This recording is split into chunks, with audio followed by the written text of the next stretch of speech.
Sir நேற்று தாவேகா தலைவர் விஜய் அவர்கள் வந்து கடுமையான குற்றச்சாட்டை வச்சிருக்காரு.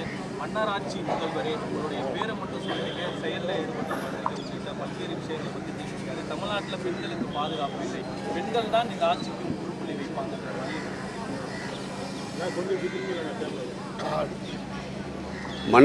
ஒரு சினிமா வரி பாடல் தான் நினைவுக்கு வருகிறது.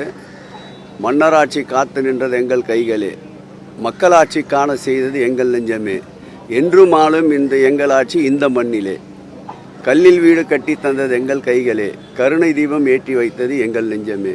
இதுதான் அவருக்கு பதிலாக சொல்லிக் கொள்கிறேன். பெண்கள் தான் இந்த ஆட்சியை மீண்டும் 2026ஆம் ஆண்டு தூக்கி பிடிப்பார்கள். இன்றைக்கு எங்கு போனாலும் மாண்புமிகு தமிழக முதல்வர் எங்கள் உயிரினும் மேல அன்பு தலைவர் தளபதி அவர்களை வரவேற்கின்ற கூட்டம் எதுவென்றால் அதில் 80% பெண்கள் கூட்டம்தான். எங்களை சுற்றி நிற்பவர்கள் கூட பாருங்கள். பெருநகரத்துடைய மேயர் பெண், பக்கத்திலே நிற்கின்ற சுகாதார நிலைக்குழு தலைவர் பெண், அதன் பக்கத்திலே நிற்கின்ற மண்டல குழு தலைவர் பெண், இந்த பகுதியினுடைய ஹெல்த் ஆஃபீஸர் பெண், இப்படி எங்கும் பெண்கள். சக்திமயமான இந்த ஆட்சியை எந்த சக்தியாலும் அகற்ற முடியாது என்பதுதான் எங்களுடைய பதில். தமிழகத்தில் திராவிட கட்சிக்கு மாற்றாக கட்சி ஆரம்பித்து ஒரு ஆண்டுக்கு வந்த ஒரு கட்சி இன்னைக்கு 2026 திமுகவுக்கும் தாவேக்கும். அவர் தவழுகின்ற குழந்தை.